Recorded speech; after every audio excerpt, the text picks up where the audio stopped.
ஓம் ஸ்ரீ குருப்பியோ நம. ஹரஹர நம பார்வதிபதயே. ஹரஹர மகாதேவ. தென்னாடுடைய சிவனை போற்றி, எந்நாட்டவர்க்கும் இறைவா போற்றி. அரவெனும் ராகு ஐயனை போற்றி, கரவாது அருள்வாய் கஷ்டங்கள் நீக்கி ஆக அருள்புரி அனைத்திலும் வெற்றி, ராகுக்கணியே ரம்மியா போற்றி. கேதத்தேவே கீர்த்தி திருவே, பாதம் போற்றி பாபம் தீர்ப்பாய், வாதம் வம்பு வழக்குகளன்றி கேதத்தேவே கேண்மையாய் ரட்சி. அன்பார்ந்த எங்களுடைய டிவோட்டினேஷன் தமிழ் தொலைக்காட்சி நேயர்களுக்கு உங்களுடைய ஜோதிட ஆச்சாரியர் ஜோதிட குரு சிவஸ்ரீ டி சரவணமாணிக்க சிவாச்சாரியர், முதல்வர் காஞ்சி காமகோடி பீடம், வேத சிவ ஆகம பாடசாலை, சங்கரமடம், காஞ்சிபுரம். அலைபேசி 9865098370 9865098370. அடியனுடைய பணிவான வணக்கங்கள் மற்றும் ஆசீர்வாதங்கள். நம்ம இந்த பதிவின் மூலமாக காண இருக்கக்கூடிய நிகழ்ச்சி அப்படின்னு பார்த்தீங்கன்னா, வருகிற 26/4/2025 அன்றைய தினம் ராகு பகவானாகப்பட்டவர் மீனம் ராசியிலிருந்து கும்பம் ராசிக்கும், கேது பகவானாகப்பட்டவர் கன்னி ராசியிலிருந்து சிம்ம ராசிக்கும் பயிற்சியாகிறார். ராகு கேது பயிற்சி அப்படின்னு பேர். அந்த பயிற்சியினுடைய பலாபலன்களை தான் இந்த 12 ராசிகளுக்கு விரிவாக நம்ம பார்க்குறோம். பொதுவாக பயிற்சினா முதல்ல என்னங்கிறது தெரிஞ்சுக்கணும். அதாவது பயிற்சி அப்படின்னால் இடம் மாறுதல், ஒரு இடத்த விட்டு இன்னொரு இடத்துக்கு போகிறது அப்படிங்கிறது பேர் பயிற்சி. அப்போது கோச்சார பலன்கள் அப்படிங்கிறது தான் இந்த இடப்பெயர்ச்சியை பற்றி நாங்கள் சொல்கிறோம். கோ அப்படின்னா கிரகங்கள். கிரகங்கள்னால் யார்? சூரியன், சந்திரன், அங்காரகன், புதன், குரு, சுக்கிரன், சனி, ராகு, கேது, இப்படி 9 கிரகங்கள். சாரம் அப்படின்னா நான் சொன்ன மாதிரி இடம் மாறுதல், பயிற்சி ஆகுதல் அர்த்தம். இப்போ கிரகங்களுடைய இடம் மாறுதல் அப்படிங்கிறது தான் குறிக்குது. அப்போது இந்த கிரகங்கள் எங்கே இடம் மாறுது அப்படின்னு பார்த்தீங்கன்னா, அதாவது ஒவ்வொரு கிரகமும் இவ்வளோ நாளைக்கு தான் ஒவ்வொரு ராசியில் தங்கும் அப்படிங்கிறது கணக்கு இருக்குது. இப்போ சூரிய பகவான் அப்படின்னு எடுத்துட்டால் 1 மாத காலம் ஒரு ராசியில் தங்குவார், அப்புறம் அடுத்த ராசிக்கு போயிடுறார். ஒன்றும் வேண்டாம், நாமெல்லாம் இருக்கோம், ஒரு ஷாப்பிங் போகிறோன்னு வச்சுக்கோங்க. நான் போனால் 2 மணி நேரத்தில் வந்துடுவேன். என் ஒய்ஃப் போகிறாங்க, வீட்டில் போகிறாங்கன்னா 4 மணி நேரம் ஆகும். பக்கத்து வீட்டுக்காரன் போனால் காலையில் சாயந்தரம் வரைக்கும் அங்கேயே இருப்பான். நீங்கள் போனால் 1.5 நாள் ஆகலாம். ஒவ்வொருத்தருக்கும் ஒவ்வொரு கணக்கு, ஒரு வேலைக்கு இருக்குது. ஒரே வேலையை போனோடனே ஒரு ட்ரெஸ் வாங்க போகிறோம், பானோடனே எடுத்துகிட்டு வந்துடுவோம் 5 நிமிஷத்தில். ஒரு கடையவே தேடி கண்டுபிடிச்சி ஒரு 4 பூரா எடுக்கிறோன்னு இருப்பான். அந்த மாதிரி அந்த அளவுகள். அப்போ சூரியன் 1 மாத காலம் ஒரு ராசியில் சஞ்சரிக்கிறார். சந்திர பகவான் வெறும் 2.5 நாள் மட்டும்தான் இருக்கார், அப்புறம் அடுத்த ராசிக்கு பயிற்சி ஆயிடுறார். செவ்வாய், புதன், சுக்கிரன் 1.5 மாதம் ஒரு ராசியில் தங்குறாங்க, அப்புறம் அடுத்த ராசிக்கு போயிடுறாங்க. இதில் அதிகப்படியாக ஒரு ராசியில் தங்கி நன்மை தீமைகளை செய்யக்கூடிய கிரகம் அப்படின்னு பார்த்தால் 4 கிரகங்கள். ஃபஸ்ட்டு சனி பகவான், அதில் ஹையஸ்ட் அவர் தான். 2.5 ஆண்டுகள் ஒரு ராசியில் தங்கி நன்மை தீமைகளை செய்கிறார். அதுக்கப்புறம் ராகு கேது நாம் இப்போ பார்க்கக்கூடிய பயிற்சி 1.5 வருஷத்துக்கு ஒருக்கா தான் நடக்கும். 1.5 ஆண்டுகள் ஒரு ராசியில் இருப்பாங்க, அப்புறம் தான் அடுத்த ராசிக்கு போகிறாங்க. அடுத்தது குரு பகவான் 1 வருஷம் ஒரு ராசியில் தங்குறார். இதில் என்ன பியூட்டின்னு பார்த்தீங்கன்னா, இந்த மற்ற 7 கிரகங்களுக்கும் சொந்த வீடு அப்படிங்கிறது உண்டு. வீடுன்னா என்ன? நமக்கெல்லாம் வீடு இருக்கிற மாதிரி நவகிரகங்களுக்கு வீடு அப்படின்னு சொல்லக்கூடிய இந்த 12 ராசிகள். மேஷ ராசிக்கு அதிபதி செவ்வாய். செவ்வாய்க்கு உண்டான வீடு 2 வீடு, மேஷம், ரிச்சிகம். சுக்கிரனுக்கு ரிஷபம், துலாம். அடுத்தது பார்த்தீங்கன்னா புதனுக்கு மிதுனம், கன்னி. குரு பகவானுக்கு தனுசு, மீனம். சுக்கிரனுக்கு ரிஷபம், துலாம். சனிக்கு மகரம், கும்பம். இப்படி சூரியனுக்கு சிம்மம், சந்திரனுக்கு கடகம். 5 கிரகங்களுக்கு 2 வீடு. சூரியனுக்கு 1, சந்திரனுக்கு 1, 12 ராசி முடிஞ்சது. ராகு கேதுகளுக்குன்னு வீடு கிடையாது. இப்போ பயிற்சியாக எங்கே வராங்களோ அது சொந்த வீடு. 1.5 வருஷம் 2 பேர் எங்கே உட்காடுறாங்களோ அது ஓன் ஹவுஸ், அப்படி வச்சுப்பாங்க. ஏன்னா சாயா கிரகம், நிழல் கிரகம்னு பேர். இவங்க அப்பிரதட்சிணமாக தான் வருவாங்க. இவங்களை பற்றி தெரிஞ்சுக்கணும். முதல்ல ராகு கேது அப்படிங்கிறவங்க முதல்ல 7 கிரகம் தான் இருந்தது. சிவபெருமான் பார்க்கடலை கடைந்து அமிர்தத்தை எடுக்கும் பொழுது இந்த அசுரர்கள் வந்து தேவர்களோடு கலந்து போய் உட்காந்து நாமளும் தேவர்களாயிரன்னு மறைஞ்சு உட்காந்துருக்கும் பொழுது அதை சிவபெருமான் கண்டுபிடிச்சதுனால தான் உனக்கு வந்து தனியாக நீ அடையாளம் தெரியணும்னு ஒருத்தனுக்கு வந்து கேதுக்கு பாம்பு தலையும் ராகுக்கு பாம்பு உடலும் கொடுத்தார், இந்த விஷத்தை குடிக்க சொல்லி. அப்படி அது சரி, நீ வந்துட்ட சாயா கிரகம், நீ இருந்து கடைசியாக இருந்துக்கோ. 2 கிரகமாக நீ சாயா கிரகம், நிழல். சாயானா நிழல் கிரகமாக இரு. ஆனால் நீ எதுவுமே முறையாக நடக்காது, எல்லாமே அப்பிரதட்சிணம். இப்போ சூரியன் வந்து 1 மாத காலம் மேஷராசியில் இருந்தால் அடுத்தது ரிஷபத்துக்கு தான் போவார், அடுத்தது மிதனத்துக்கு லைனா, எல்லாமே கிளாக் வைஸாக போகும். மற்ற கிரகங்கள் எல்லாம் பயிற்சியாக இருக்குது. இந்த ராகு கேது மட்டும் ஆன்டி கிளாக் வைஸ், அப்படி பேக் சைடு வரும். இப்போ சிம்மத்திலேருந்து கன்னிக்கு வரணும். இப்போ வந்து கேது கன்னியில் இருக்காருன்னா அடுத்தது துலாத்துக்கு தானே போகணும். கன்னியிலேருந்து சிம்மத்துக்கு பேக்கில் போவார். ராகு மீனத்தில் இருக்காருன்னா மேஷத்துக்கு போகணும், ஆனால் கும்பத்துக்கு வருவார். அப்படி ரிவர்ஸில் வர்றதுனால தான் இந்த நவக்கிரகங்களை நம்ம தரிசனம் பண்ணும் பொழுதும் கூட எடுத்துனோம்னா 7 பிரதட்சிணம் வந்து கரெக்டாக கிளாக் வைஸில் சுற்றணும். கடைசி 2 பிரதட்சிணம் ஆன்டி கிளாக் வைஸை அப்பிரதட்சிணமாக சுற்றணும். அப்போ தான் ராகு கேதுக்கு அது போகும். அப்படி பார்க்கும் பொழுது இந்த ராகு கேது அப்படிங்கிறவங்க ஒரு ஜாதகத்தில் ரொம்ப முக்கியமான ஒரு பலன்களை தரக்கூடிய கிரகம். கெடுதலும் சரி நல்லதும் சரி. ராகுவோ கேதுவோ லக்னத்திலேயோ 7ஆம் இடம் 8ஆம் இடம் அப்படிலாம் இருந்தால் திருமணத்தடையை கொடுக்குறாங்க. ராகு கேது தோஷம். 5ஆம் இடத்துல இருந்தால் புத்திரதாமதம், வம்சவருத்தி இருக்காது. கோர்ட் கேஸ், வம்பு வழக்கு, நீதிமன்றம், இந்த மாதிரி இதுக்கெல்லாம் அவங்க தான் அதிபதி. ராகு யோககாரகன், கேது மோட்சகாரகன். ஆன்மீகம், பூஜை, தவம், சந்நியாசம், ஜோதிடம், இறை வழிபாடுக்கு கேது அதிபதி. வெளிநாடு, ஏற்றுமதி, இறக்குமதி தொழில், நரம்பு சம்பந்தமான கோளாறுகளுக்கு ராகு அதிபதி. இப்போ இவங்க 2 பேருமே வந்து ஒரு நல்ல கிரகம் அப்படின்னு எடுத்துக்கல. இதெல்லாம் கொடுத்தாலுமே ஒரு பாப கிரகமாக தான் எடுத்துக்கிறாங்க நம்ம ஜோதிட ரீதியாக. இப்போ அவங்களுடைய பயிற்சி அப்படின்னு பார்க்கும் பொழுது நான் சொன்ன மாதிரி 16/4/2025 சனிக்கிழமை அன்றைக்கி நடக்குது. அப்போ அன்றைய தினம் ராகு பகவான் கும்பராசிக்கு வரார். கும்பத்துக்கு ஜென்ம ராகு. கேது பகவான் சிம்மத்துக்கு போகிறார், ஜென்ம கேது. அப்பேற்பட்ட இந்த ராகு கேது பயிற்சி நம்ம 12 ராசிகளுக்கும் என்னென்ன நன்மை தீமைகளை செய்ய போகிறது அப்படிங்கிறது தான் இதில் நான் பொதுவாக கோச்சார ரீதியாக பார்க்குறோம். இது பொதுவான பலன்கள் தான். அது போக அவரவர்களுக்கென்று சொந்த ஜாதகம்னு ஒன்று இருக்கும். அந்த சொந்த ஜாதகத்தில் இந்த ராகு கேது எங்கே இருக்காங்க, நன்மை தரக்கூடிய இடத்துல இருக்காங்களா, தீமை தரக்கூடிய இடத்துல இருக்காங்களா, அதெல்லாம் வச்சு தான் முழுமையாக 100% பலன்களை நம்ம தெரிஞ்சுக்கொள்ள முடியும். இதில் நல்லா இருந்து அதில் சரியில்லை, அதில் நல்லா இருந்து இதில் சரியில்லைனாலும் பலன்களை தெரிஞ்சுக்கொள்ள முடியாது. அப்போ என்ன பண்ணணும்னா இந்த பதிவையும் நீங்கள் பார்க்கணும். அதே சமயம் இதை 100% இதுதான் நமக்கு ராகு கேது பயிற்சி இப்படி தான் நடக்குங்கிறதையும் எடுத்துக்க முடியாது. சொந்த ஜாதகத்தையும் பார்க்கணும். இந்த மாதிரி ஒரு பயிற்சி காலங்களில் அவசியம் சொந்த ஜாதகத்தை பார்க்கணும். இப்படி சொந்த ஜாதகத்தை பார்க்க விரும்பக்கூடிய அன்பர்கள் இந்த ஸ்க்ராலிங்கில் என்னுடைய நம்பர் வரும், நானும் சொல்லியிருக்கேன். 9865098370.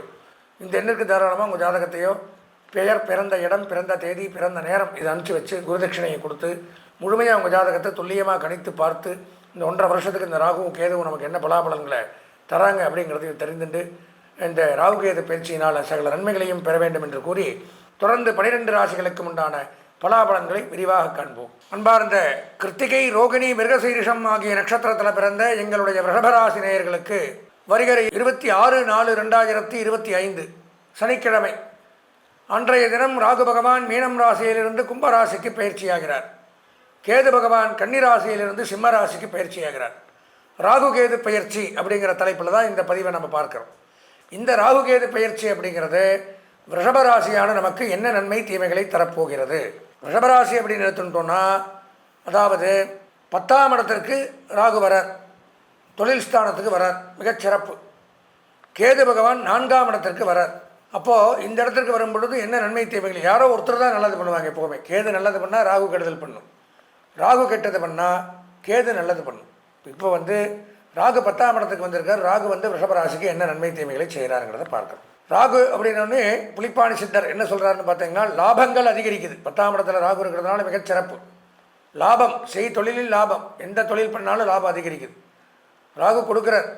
சுகம் அதிகரிக்கும், சுக போஜனம், சுக ஜீவனம், சந்தோஷமான வாழ்க்கை, மகிழ்ச்சிகரமான ஒரு சூழ்நிலை, நம்மளை சுற்றி இருப்பவர்களும் நம்மளை மகிழ்ச்சியாக வைத்துக் கொள்ளக்கூடிய ஒரு அமைப்பு, மன சந்தோஷம். தன்னால் மனக்கவலைகள் அப்படிங்கிறது இருந்துருக்கும், அது நிவர்த்தியாகி மன சந்தோஷம் அப்படிங்கிறதையும் கொடுக்குறார். இஷ்டபோஜனம், இஷ்டபோஜனம் விரும்பியதை சாப்பிட்றது, இஷ்டப்பட்டதை சாப்பிட்றது. ஒருத்தருக்கு ஒவ்வொன்றும் பிடிக்குமில்ல, அந்த மாதிரி அவங்களுக்கு என்ன பிடிக்குதோ அந்த விரும்பி சாப்பிடக்கூடிய அமைப்பு. சில நேரம் அதெல்லாம் கிடைக்காது, என்ன இருக்கோ அதான் சாப்பிடணும். எனக்கு பிடிக்கவே பிடிக்காது, இதை பண்ணிக்கிட்டேன்னு சண்டை போடுவோம் வீட்டில். இன்றைக்கி ஒரு நாள் அட்ஜஸ்ட் பண்ணிக்கிறாம்பாங்க. அந்த மாதிரிலாம் இருக்காது. இந்த ராகு 10 வரும்பொழுது இஷ்டபோஜனம், விரும்பிய உணவை விரும்பி சாப்பிடக்கூடிய அமைப்பு. காரிய அனுகூலம் ஏற்படும். எந்த காரியத்துக்கு போனாலும் அதில் வெற்றி அனுகூலமாக முடியும். போனண்டா 10 தடவை போனால் இழுத்தடிக்கிறான்னு அந்த காரியமே நடக்க மாட்டேங்கிறா அப்படின்லாம் சொல்லுவோம். ஆனால் இந்த மாதிரி காலகட்டத்தில் ரிஷபராசிக்கு 10ஆம் இடத்துல ராகு வரும்பொழுது காரிய அனுகூலத்தை கொடுக்குறார். ஒரே தடவை ஒரு காரியத்தில் வெற்றி பெற்று வரலாம். சில பேருக்கு உத்தியோக மாற்றம், வேலை மாற்றத்தையும் கொடுக்குறார். சில பேருக்கு சொந்த ஜாதகம் பார்க்கணும். அதெல்லாம் பலம், தைரியம் உண்டாகும், உடம்பில் பலம் ஏற்படும், மனோதைரியம், இதை செஞ்சாலாம் நம்மளால் முடியும் அப்படிங்கிற ஒரு தைரியம் ஏற்படுது. சில பேருக்கு இடமாற்றம், உத்தியோக மாற்றத்தை கொடுக்குறார். வீடு மாற்றம், சொந்த ஊர்லேருந்து வேறு ஊருக்கு போகிறது, டிரான்ஸ்ஃபரு அல்லது வேலையை மாற்றிக்கிறது, இந்த மாதிரி அமைப்பையும் கொடுக்குறார். ராகு திசை, ராகு புத்தி அப்படிங்கிறது உங்களுக்கு நடந்துட்டு இருந்தால் கண்டிப்பாக பாதிப்பு அதிகம், கெடுதல் அதிகம். அது எப்படி தெரிஞ்சுக்கிறது? ராகு 10 இருக்கும் பொழுது ராகு திசை ராகு புத்தி நடந்தால் கண்டிப்பாக பாதிப்பு, கெட்டது தான் நடக்கும், நல்லது நடக்காது. இப்போ சொந்த ஜாதகம் பார்த்தா தான் தசாபுத்தியை தெரிஞ்சுக்க முடியும். வியாபாரிகளுக்கு செலவு அதிகரிக்கும். ராகு வந்து 10ஆம் இடத்தில் இருக்கிறதுனால, ஏன்னா தொழில் ஸ்தானம் இல்லை, செலவை அதிகரிக்கிறார். வரவுக்கு மீறிய செலவு வியாபாரிகளுக்கு. தொழில் நஷ்டம் ஏற்படும், செய்கிற தொழிலில் நஷ்டம். ஏன்னா 10ஆம் இடம் சும்மா விட மாட்டார். தொழில் ஸ்தானம், ஜீவனஸ்தானம், கர்மஸ்தானம். தொழிலில் நஷ்டம் வியாபாரிகளுக்கு. சில பேருக்கு கடன் வாங்கக்கூடிய அமைப்புகளை கொடுக்குறார். திருட்டு பயம் 10ல் ராகு இருக்கிறதுனால ரிஷபராசிக்காரர்களுக்கு கடன், நோய், திருட்டு பயம், எதிரிகள் தொல்லைகள், மந்திரம் தந்திரம் மாந்திரீகம் செய்வினை கோளாறுகளுக்கு ஆளாகிறது. இந்த மாதிரி அமைப்புகள்லாம் கொடுக்குறார். பாதி நன்மையை தரார் ராகு, பாதி கெடுதலையும் கொடுக்குறார். ராகு திசை ராகு புத்தியெலாம் இருந்ததுன்னா இன்னும் கெடுதல். அதுக்கு தான் சொந்த ஜாதகம் பார்க்கணும். இதை மட்டும் வச்சு நம்ம 100% எடுத்துக்க முடியாது. இப்போ அவசியம் சொந்த ஜாதகம் பார்த்து ரிஷபராசிக்காரர்கள் அவசியம் பார்த்தே ஆகணும். பார்த்தா தான் தெரிஞ்சுக்க முடியும். இது ராகுவனுடைய பலன். ராகு வந்து என்னுடைய கணக்கு பிரகாரம் ராகு கேது பயிற்சியில் 10ஆம் இடத்துக்கு வர்றதுனால 100க்கு 25 மார்க் தான் என்னால் இதில் போட முடியுது. அடுத்தது கேது பகவான் என்ன பண்ணுறாருன்னு பார்க்கலாம். இந்த கேது பயிற்சி, கேது பகவான் ரிஷபராசிக்கு 4ஆம் இடத்திற்கு வரார். 4ஆம் இடத்திற்கு வரும்பொழுது என்ன பண்ணுறாரு? சுகம் போச்சு, எடுத்தோன்னே சொல்கிறார் புலிப்பாணி சித்தர். சந்தோஷம் போச்சு, நிம்மதி போச்சு, கவலை வந்தாச்சு. அண்டை வீட்டு விரோதம், பக்கத்து வீட்டுக்காரன் கூட சண்டை, அடிக்கடி சண்டை, ஏற்று வீட்டுக்காரன் கூட சண்டை, இருக்கிற இடத்துல வீண் பிரச்சனை, விவாதம், கலகம், இதெல்லாம் ஏற்படுத்துகிறார். சில பேருக்கு ஹிருதய நோய் அப்படிங்கிறதுக்கு வரதுக்கு வாய்ப்பு உண்டு. இதெல்லாம் வந்து சித்தர்கள் கணிச்சு வச்சுட்டு போனது அப்படியே நான் டிரான்ஸ்லேட் பண்ணி உங்களுக்கு சொல்லிகிட்டு இருக்கேன். ஹிருதய நோய் வர்றதுக்கு வாய்ப்புகள் உண்டு. சில பேருக்கு வாகன பழுதுகள் அப்படிங்கிறது உண்டாகும். வாகன விபத்தும் ஏற்படுத்துவார் நாளில் கேது இருந்தால். ஜாக்கிரதை, எச்சரிக்கையாக இருக்கணும். நீங்கள் முன்னாடி இதெல்லாம் வந்து வருமுன் காக்கணுங்கிறத இதெல்லாம் சொல்கிறேன். இப்போது இந்த பலாபலன்கள் சொல்கிறோம், சூப்பராக சொல்லிவிட்டு அருமையாக சந்தோஷம், இப்படி இருப்பீங்க அப்படி இருப்பீங்க, தூள் கிளப்ப போகிறீங்கன்னு சொல்லிவிட்டு ஒன்றும் நடக்கலைன்னு என்ன நினைப்பீங்க? உங்களை சந்தோஷப்படுத்துறதுக்காக இந்த நிகழ்ச்சி கிடையாது. என்ன இருக்கோ அதை தெரிஞ்சுட்டு அதிலிருந்து பாதுகாப்பு பண்ணிக்கணும் அப்படிங்கிறதுக்கு தான் இருக்கிறத சொல்கிறது. அப்போது வாகன விபத்து, வாகன பழுது, ஹிருதய சம்பந்தமான நோய், இதெல்லாம் கேது பகவான் கொடுக்குறாரு. செய்தொழிலில் எதிர்பாராத தடங்கள், பொருளாதார தட்டுப்பாடு. வீட்டில் காசு இருக்காது, ஏதோ ஒரு பொருள் வாங்குறதுக்கு தட்டுப்பாடு. 50 ரூபா செலவாங்க வேண்டிய இடத்துல 5 ரூபா கொடுப்போம். அப்புறம் தரேன் கடன் சொல்கிறது. தேவையானதை பூர்த்தி செய்ய முடியாது, குடும்ப தேவைகளை பூர்த்தி செய்ய முடியாது. கடன் தொல்லையும் தலைக்கு மேலே வந்து நிற்கும். நான் சொன்னேன் முதல்ல, தலைக்கு மேலே கடன் தொல்லை வந்து நிற்குமா? என்ன பண்ண முடியும்? தலைக்கு மேலே வெள்ளம் போனால் ஜானன்னா முளமன்னம்பாங்க. தலைக்கு மேலேயே தண்ணி போயிட்டு ஒரு ஜான் இருந்தானே ஒரு முளம் இருந்தானே எல்லாம் ஒன்று தானே. அந்த மாதிரி கடன் அப்படிங்கிறது தலைக்கு மேலே வந்து நிற்கும். வீண் அலைச்சல், அபவாதம், கெட்ட பெயர், அசிங்கம், பழிச்சொல், கேவலம், அவமானம், மரியாதை குறைவு, தேவையில்லாத பழி, எவனோ செஞ்ச பாவத்துக்கு நாம பிராயச்சித்தம். இவ்வளோ நாள் நமக்குன்னு ஒரு பேர், ரோட்டில் நடந்து போனால் கூட வாங்க சார் நல்லா இருக்கீங்களா அம்மா, இப்போ நம்மளை பார்த்தா திரும்பின்னு போவோம். அந்த மாதிரி ஒரு பழிச்சொல், நாம் எதை பண்ணக்கூடாத குற்றத்தை பண்ணிட்ட மாதிரி சித்தரிக்கப்பட்டுருவோம்.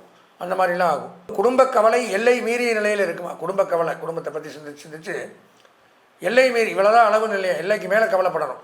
பெற்றோர் உடல் நலம் பாதிக்கப்படும். இது வந்து கேது பகவானுடைய பலன். பொதுவாக ரிஷபராசி அப்படின்னு எடுத்தோம்னால் ராகு கேது பயிற்சியில் ஒரு 25 மார்க் தான் போட முடியுது 100க்கு.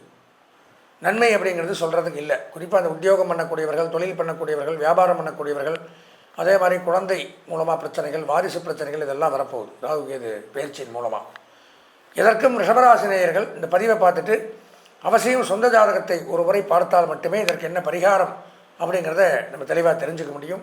நாம் இதுவரைக்கும் வருகின்ற 26/4/2025 அன்று நடைபெறக்கூடிய ராகு கேது பயிற்சியினுடைய முழுமையான பலாபலன்களை பார்த்தோம். நான் முதல்ல சொன்ன மாதிரி இந்த ராகு கேது பயிற்சிங்கும் பொழுது ராகு நல்லது பண்ணால் கேது கெட்டது பண்ணும், கேது நல்லது பண்ணால் ராகு கெட்டது பண்ணும். ரெண்டு சேர்ந்து ஒரு ராசிக்கு நன்மைங்கிறது பண்ணுறது அவ்வளோ சுலபம் அல்ல. இருந்தாலும் ஏதோ ஒன்று பேலன்ஸ், ஒன்று பிரச்சனையை கொடுக்கும், ஒன்று நன்மையை கொடுக்கும். இது வரைக்கும் நம்ம பார்த்தோம். நான் முதல்ல சொன்ன மாதிரி பார்த்தது அப்படிங்கிறது ஒரு பொதுவான பலன்கள் தான். இது மேஷராசின்னா மேஷராசியில் பார்க்குற நீங்கள் மட்டும் பிறங்கலை, உங்களை மாதிரி பல கோடி பேர் பிறந்திருப்பாங்க. இப்போ அவங்களுக்கெல்லாம் ஒரே மாதிரி பலாபலன்களை தான் இது கொடுக்கும். அது போக நம்ம சொந்த ஜாதகம் தான் நமக்கு மட்டும் இண்டிவிஜுவலாக இந்த இப்போ நான் சொன்ன இந்த பலாபலன்கள் அப்படிங்கிறது 99.1 தான். இது மீதி இருக்கிற 98.9 அப்படிங்கிறது உங்கள் சொந்த ஜாதகம். அந்த சொந்த ஜாதகத்தை பார்த்தால்தான் நம்ம இந்த பயிற்சிகள் தருவாயில் காலகட்டத்தில் இந்த ராகு, ஏன்னா ஒரு நல்ல விஷயம் தெரிஞ்சுக்கணும், எந்த வருடமும் இல்லாத ஒரு அமைப்பு இந்த வருடம். சனி பயிற்சியும் நடக்குது, ராகு கேது பயிற்சியும் நடக்குது, குரு பயிற்சியும் நடக்குது. 2.5 வருஷத்துக்கு ஒருக்கா தான் சனி பயிற்சி, அதுவும் நடக்குது.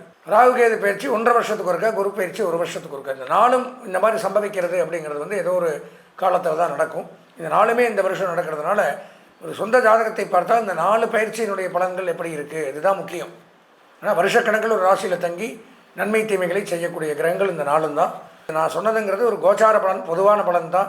புலிப்பாணி சித்தர்கள், இந்த மாதிரி மாண்டல்ய மகரிஷி, யவனேஸ்வரர், ஜோதிட அரிச்சுவடி, இந்த மாதிரி நூல்கள்லாம் இருந்து பொதுவான பலன்கள் இப்படி இருக்குங்கிறத தெளிவாக தெரிஞ்சிடணும்.